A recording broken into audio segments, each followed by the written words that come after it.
Good morning, dear students. Welcome to today's class of Principles of Marketing for BCom second year. विपणन के सिद्धांत हम पढ़ रहे हैं, जिसमें 3 यूनिट्स हमने कंप्लीट कर लिए. आज हम लोग 4th यूनिट स्टार्ट करने वाले हैं. 4th यूनिट में 3 मेजर बड़े टॉपिक्स हैं. पहला है डोमेस्टिक मार्केटिंग, दूसरा इंटरनेशनल मार्केटिंग और तीसरा है इंटरनेशनल मार्केटिंग एनवायरनमेंट. जो डोमेस्टिक मार्केटिंग है वो वही सारी चीज़ें जो हमने यूनिट 1, 2 और 3 में पढ़ी है. डोमेस्टिक का मतलब क्या होता है? हमारे देश के अंदर. ठीक है, तो हमारे देश के अंदर जो भी मार्केटिंग हो रही है उसके रिलेटेड जो भी चीज़ें हम पढ़ेंगे वो सब आती है डोमेस्टिक मार्केटिंग में. यहाँ पर इस टॉपिक को अलग से इसलिए लिया है क्योंकि इस यूनिट में हम पढ़ने वाले हैं कि डोमेस्टिक मार्केटिंग, एक और मार्केटिंग होता है इंटरनेशनल मार्केटिंग, उससे अलग कैसे है ये. तो मोटा मोटी ये समझो कि ये टॉपिक पूरा, ये यूनिट पूरा इंटरनेशनल मार्केटिंग पर है, जिसमें इंटरनेशनल मार्केटिंग और डोमेस्टिक मार्केटिंग अलग कैसे है वो भी पढ़ना है, इंटरनेशनल मार्केटिंग क्या है वो भी पढ़ना है, और इंटरनेशनल मार्केटिंग एनवायरनमेंट क्या है वो भी पढ़ना है. ठीक है, तो आज हम लोग पढ़ेंगे इंटरनेशनल मार्केटिंग का मीनिंग एंड डेफिनेशन. कल हम कंटिन्यू करेंगे इंटरनेशनल मार्केटिंग का नेचर एंड स्कोप. कल मतलब मंडे की क्लास में. ओके स्टूडेंट्स, तो सबसे पहले समझो डोमेस्टिक का मतलब मैंने बताया हमारे देश के अंदर. डोमेस्टिक से विपरीत एक शब्द है इंटरनेशनल, मतलब अलग अलग नेशंस के बीच में. अब यहाँ पर एक पिक्चर दिख रही है, उस पिक्चर में आपको दिख रहा होगा कि पूरा अर्थ का मैप है जिसमें सारे कॉन्टिनेंट्स आ गए हैं, कंट्रीज आ गई हैं, और बीच में ग्रीन कलर की लाइनिंग्स एक जगह से दूसरी जगह जा रही है. इसका क्या मतलब है कि जुड़ना, एक जगह से दूसरी जगह पर जुड़ना, कांटेक्ट में, कम्युनिकेशन में आना. तो इंटरनेशनल मार्केटिंग का मतलब ये होता है कि एक कंट्री से दूसरी कंट्री में आप चीज़ों का आदान प्रदान करने के लिए जो मार्केटिंग करते हो, जो विपणन के कार्य करते हो, उसको कहते हैं इंटरनेशनल मार्केटिंग. ठीक है, international marketing is a global phenomenon. Global phenomenon का क्या मतलब होता है? ग्लोब मतलब अर्थ. हमारा जो अर्थ है वो गोल है, उसको पूरे को ग्लोब बोलते हैं. ठीक है, तो पूरे ग्लोब पे जो फिनोमिना चलता है उसको कहते हैं इंटरनेशनल मार्केटिंग. नेशनल लेवल मतलब हमारे देश के लेवल पर, इंटरनेशनल लेवल मतलब बहुत सारे देशों के बीच का लेवल. ठीक है, तो जब भी विपणन का कोई भी कार्य एक कंट्री से दूसरी कंट्री के बीच में होता है तो उसे कहते हैं इंटरनेशनल मार्केटिंग. एक एग्जाम्पल देती हूं मैं. हमारी कंट्री है इंडिया. इंडिया में हम लोग खादी के प्रोडक्ट्स बनाते हैं. ठीक है, अब ये प्रोडक्ट्स हम लोगों को बाहर बेचने हैं. बाहर कब जाते हैं? बाहर की कंट्रीज में, दूसरी कंट्रीज में कब बेचते हैं? जब हमारे देश में उसकी बिक्री बहुत अच्छी हो रही है, अच्छा इनकम हो रहा है, अब लग रहा है अब और ग्रोथ करना है और बिक्री बढ़ानी है, तो कहाँ मार्केट को बढ़ाया जाए, तो दूसरे देशों में बेचते हैं चीज़ों को. ठीक है, तो खादी की चीज़ें इंटरनेशनल मार्केट्स में बेचनी है, पर इंटरनेशनल मार्केट के लोगों को पता कैसे चलेगा कि खादी की चीज़ इंडिया प्रोड्यूस कर रहा है, वो बहुत अच्छी क्वालिटी की चीज़ है. तो इस चीज़ की नॉलेज देने के लिए क्या होता है? मार्केटिंग होता है. तो जो इंटरनेशनल लेवल पर मार्केटिंग की जाती है वो आती है इंटरनेशनल बिजनेस में. ठीक है, इंटरनेशनल लेवल पर बिजनेस होता है, उसमें इंटरनेशनल मार्केटिंग होती है, और ये होता है एक पूरा ग्लोबल फिनोमिना. ठीक है, मीनिंग एंड डेफिनेशन देखते हैं. Marketing activity is carried on across the nation boundaries. ठीक है, एक नेशन से दूसरे नेशन के बीच में बाउंड्रीज होती है, उन बाउंड्रीज के अक्रॉस मतलब इधर और उधर एक्टिविटीज होती हैं, उनको कहते हैं इंटरनेशनल मार्केटिंग.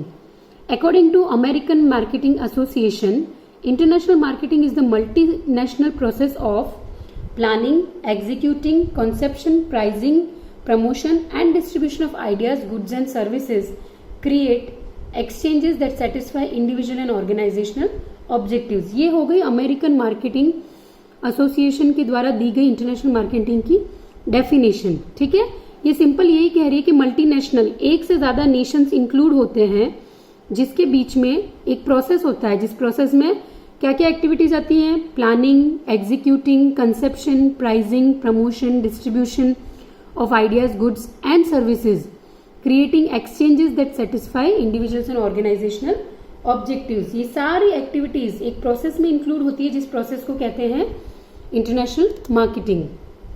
ठीक है, और डेफिनेशंस देखते हैं हम। To make available companies products and services to more than one countries customers for use is known as international marketing. एक कंपनी होती है किसी एक पर्टिकुलर कंट्री में, उस कंपनी के प्रोडक्ट्स को दूसरी कंट्रीज के कस्टमर्स के यूज के लिए अवेलेबल करवाना।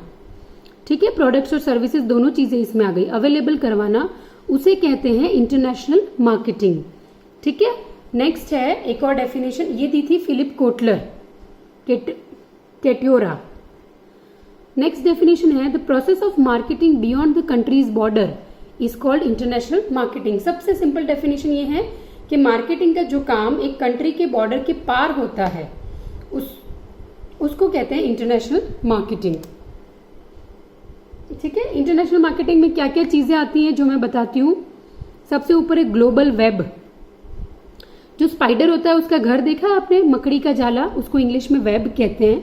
तो क्या कह रहे हैं, इंटरनेशनल मार्केटिंग में कंपनीज का देशों के बीच में आपस में एक जाल बनता है, एक वेब बनता है कि एक दूसरे से जुड़ सकें।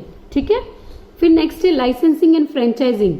एक कंपनी इंडिया में है, उसको अमेरिका में अपने प्रोडक्ट्स बेचने हैं, तो वहां की लाइसेंसिंग लेगा, लाइसेंस लेगा वहां से अपने प्रोडक्ट्स उस कंट्री में बेचने के लिए, और वहां से फ्रेंचाइजिंग मतलब वहां की किसी कंपनी के साथ टाई अप करके फ्रेंचाइजी देगा उसको कि आप हमारी चीजें बेचो। जैसे मैकडोनल्ड्स, KFC, ये सब इंडियन आउटलेट्स नहीं है, ये फॉरेन के आउटलेट्स हैं दूसरी कंट्रीज के। इंडिया में हम उनकी फ्रेंचाइजीज लेते हैं और इसीलिए वो आउटलेट्स इंडिया में हमको मिलते हैं। फिर नेक्स्ट है जॉइंट वेंचर्स। एक कंपनी और दूसरी कंपनी दोनों मिलके कोई एक पर्टिकुलर प्रोडक्ट को या सर्विस को बेचने का काम करते हैं, वो भी इंटरनेशनल मार्केटिंग में आता है। दो अलग अलग कंट्रीज में दो अलग अलग कंपनीज हो गई। ठीक है, फिर है डायरेक्ट इन्वेस्टमेंट। कोई और कंपनी है किसी और देश में और हमारे देश से, या कोई और देश का कंपनी का जो मालिक है वो हमारे देश में डायरेक्टली कुछ इन्वेस्टमेंट करता है, तो ये भी इंटरनेशनल मार्केटिंग का पार्ट है। और लास्ट सबसे इंपॉर्टेंट है एक्सपोर्ट्स। यहां बनाओ, उसको रेडी करो, पैकअप करो और फिर उसको दूसरे देश में बेचो, उसको कहते हैं एक्सपोर्ट। इंटरनेशनल बिजनेस में दो बहुत इंपॉर्टेंट वर्ड्स चलते हैं, एक है एक्सपोर्ट, एक है इंपोर्ट। इनको हिंदी में कहते हैं आयात और निर्यात। एक्सपोर्ट का मतलब हमारे देश से दूसरे देश में माल सामान बेचना, और इंपोर्ट का मतलब दूसरे देश से हमारे देश में माल सामान को खरीदना। ठीक है, ये एक और मैंने स्लाइड ली है, इसमें एडवांटेजेस है कि इंटरनेशनल मार्केटिंग का क्या फायदा है। तो एक्सपांशन ऑफ बिजनेस, बिजनेस बढ़ता है, सेल्स का प्रमोशन होता है, कस्टमर के जो नीड्स और डिमांड्स है उनको ध्यान में ज्यादा रखा जा सकता है, सर्विसेज और गुड्स में डाइवर्सिफिकेशन आ सकता है, कस्टमर को ज्यादा से ज्यादा एंगेज कर सकते हैं, उनके काम की चीजें बना सकते हैं। एंड्योरेंस बिल्डिंग का मतलब क्या है, रिलेशनशिप बहुत स्ट्रांग होते हैं कस्टमर्स और कंट्रीज के बीच में। फिर better marketing, market understanding, market के बारे में ज्यादा से ज्यादा नॉलेज गेन कर सकते हैं। तो ये सब हो गया। मैंने नोट्स तो आपके मीनिंग, डेफिनेशन, नेचर और स्कोप सबके एक साथ आज ही PDF में ले लिए और ग्रुप में मैं आपको आज ही सेंड करने वाली हूँ। फिर मैंने सोचा कि मैं वीडियो को अलग अलग तरीके से बताऊं, क्योंकि मैं चाहती हूँ कि एक बार आप अच्छे से समझ लो इंटरनेशनल मार्केटिंग होता क्या है। ठीक है, तो आज की क्लास में इसलिए सिर्फ वीडियो में इंटरनेशनल मार्केटिंग का मीनिंग एंड डेफिनेशन लिया है अपन ने।